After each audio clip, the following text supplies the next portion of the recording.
Hey guys, Augiesaint here and welcome to the channel. I want to share with you guys how the Malignant Hearts works, everything I have discovered in the last 2 days of playing, as well as how to get to Varshan, the new Uber boss, if that's what you guys are calling it. Just the new boss, and he is like part of the whole season and everything. You must first complete the season quest. You got to help Cormont out with his experiments and all of the questy stuff. Pretty much as soon as you come into Varshan, if you skip the story, there should be a quest right there for you to pick up. It'll be very obvious. All the quests will be marked with this little leaf on there, which is like the seasonal quest. Go ahead and do the seasonal quest, and then to get to a certain part, you're going to start the seasonal quest. You're going to do a couple of things, and then you'll actually need to complete chapters 1 and 2 of your season journey. If you press U on PC, I'm not sure what it is on console, but whatever brings you to this screen, so you can see there, if you open your map or whatever, you can see like the thing over there, the keybind on console for you guys. But yeah, you, and then the season journey is on the left over there. You'll start out on chapter 1. You have to complete chapter 1 and 2 to actually finish off the quest line to then fully unlock the Malignant Hearts, the Malignant Tunnels and everything. You can start getting those as soon as you start playing, as soon as you beat the campaign. So if you did skip the story and you started a new character, they will be dropping for you. But there's some aspects that you need to do the quest line to actually fully unlock, which is crafting the invokers, to then spawn Varshan, which is the boss, as well as spawning the guaranteed parts at the end of the Malignant Tunnels. So once you've done the season journey, once you finish off the quest line, I suggest going through it, because doing the season quest thingy, the season journey anyway, this is kind of stuff that you want to be doing to level up anyway. So they got to complete world event, complete a dungeon in the Fractured Peaks, you got to complete a cellar, and then chapter 2 you got to do 10 cellars. Remember, you don't need to do all of these objectives, so if you just despise cellars completely, then you can completely skip cellars and do other stuff. You only need to do 2, you can leave 2 things, usually 2 objectives you can skip. So it will tell you before that. Obviously I've already done it, so it's just maxed out, but you can do leave 2 of them. So you can skip cellars, you can skip something else and just do all the other things. And yeah, you'll finish the season journey, as well as getting all these aspects. You get a bunch of rings and herbs and stuff in this one, and then you get some favor towards your battle pass. But this aspect, yeah, are really good for everybody. And then the second one is a bunch of aspects as well. So a really nice little start to the season. So make sure you do that first of all. Alright, so that will get you through the quest line. And then we'll unlock all of these, the Cormont's workbench. I believe he starts like, the quest line will take you just outside of Kid Bardu, probably around this area somewhere. And that's where his little thing is in the beginning. But eventually he'll just come to Varshan. So if you want to ever do stuff with him, just come to Varshan. It's the easiest one right by the teleport. So let's see what we can actually do from here. You can craft malignant items. So the first one is the hearts. You can find 3, well, you can actually find 4 different hearts, but the 4th one you can't craft. This is the 4th type. It's called the Wrathful Heart. This is very powerful. There's only a certain few of them, but a very, very strong. I mean, look at this one, for example. Cycle through malignant bonuses every 20 kills. Vicious, you gain 23% attack speed. Devious, core and basic skills have an 18% chance to fully restore your primary resource. That's pretty much a Tempest Roar for Druid if you look at it that way. Every 18 seconds gain a barrier absorbing so much damage. And then this will also level up. Let's see, that's only a level 3. The highest I managed to find is a level 4. This is more or less the highest one I found for the moment. And it does actually increase the affixes, the roll range. You see how it goes from 60 to 80% critical strike damage. I have a earlier one, and this one goes from 55 to 75 because it's a lower level one. I found that one in probably War Tier 3, I believe. And then this one I found in War Tier 4. So they do actually level up with item power, and then the affixes actually go up as well. So that's really important to know that there could be some really, really crazy ones for us to go out there and chase.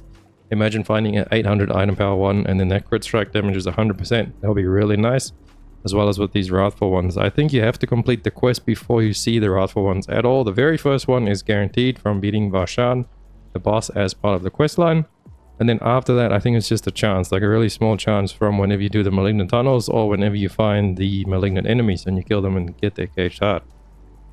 So back to where we were. The 3 you can craft, I'll just give you a random one.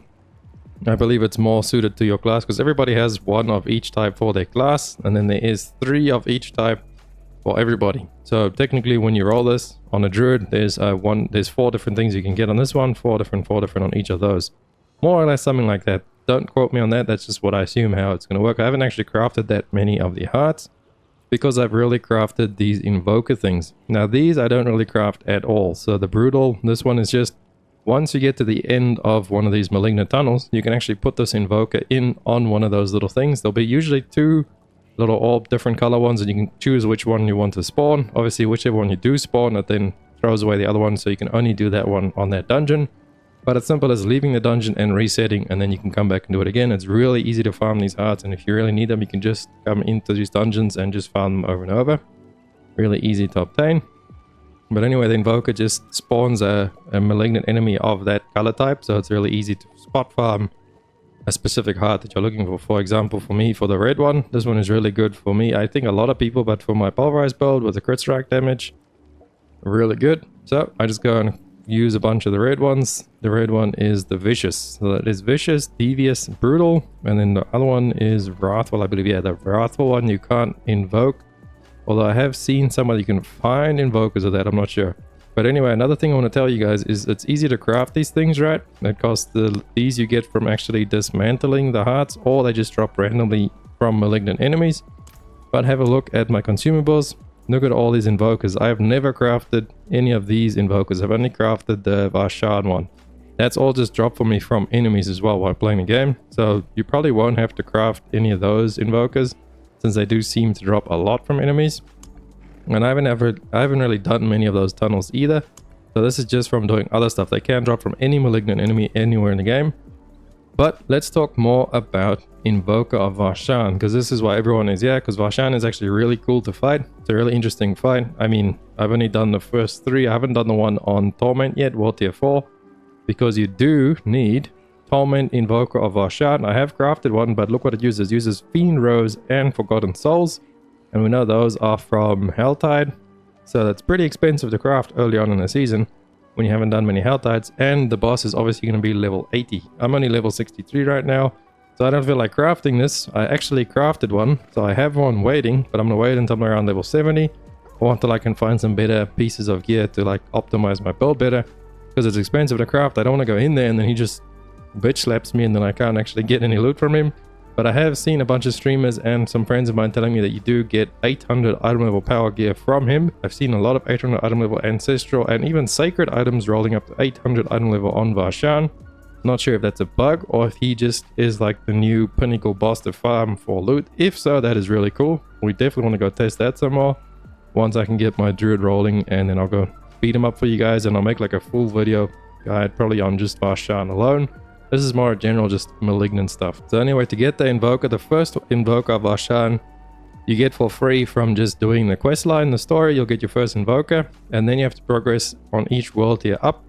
So on world tier 2, then you have to go beat. That's the first time I fought Varshan after doing the quest and everything, was on world tier 2. You go into, it seems that it has to be a very specific one as well. You can't just go into any tunnel. It is this one. I pinned it on the map to you guys. It's on the left of the ruins of Augiesaint and on the right of Temple of Rot. Now everyone should know where Temple of Rot is, because that's like the best way to level. So from the right of Temple of Rot, you'll see the Ravening Pit. You can find him in other ones as well, but I believe that that's the easiest one. I mean, it's right next to a portal, so you might as well. Or this one, maybe you can find him there. But I just went to this one every time I did all my tests. So that is the one that I fought Varshan in. Let's go back to the crafting thingy. So the first Invoker you get, all part of the quest line, kill him. He'll drop a recipe, as you can see playing in the background. I have the footage playing for you guys. You get the recipe, and then you come back over here, and you want to craft yourself the Foul Invoker, the recipe that he dropped. So you'll need another Invoker of Varshan. Yet again, just crafted from all the other ones and Demon's Hearts. So pretty easy to craft the first one. And then this one you have to run on Nightmare difficulty. So this will be World Tier 3. So you want to do World Tier 3, and then once you beat him on World Tier 3, he'll be level 60, by the way. As you can see in the background, yet again, killing him at level 60, you get this, the recipe, and then you can actually craft the fourth one, the Tormented Invoker of Varshan. This is for World Tier 4. Then you come back to this bro, craft yourself this one, and then go face off. He is actually one of the seasonal journey thingies. I believe it's the last one. We've got to fight against him, Echo Lilith. Echo of Varshan. So there we go. He's actually one of the objectives for the last one over there. So he's going to be pretty tough at level 80, I bet. But actually not that bad overall, especially now with all the buffs and stuff coming in. So yeah, that is all I can really think of for the Malignant stuff. And then a few things as well, just to keep in mind. So you put these in the corresponding colors. You can just click them like that and then they'll show you the accessories will light up if you can actually place it. Just an easy way to see if you can place it. So you see like that. And the wrathful ones you can place in any jewelry, because the jewelry can all drop with different color sockets. I went to the jeweler, doesn't look like you can change the sockets or put a socket on. So if the jewelry didn't roll with the socket you want, well, it seems like you're pretty much out of luck.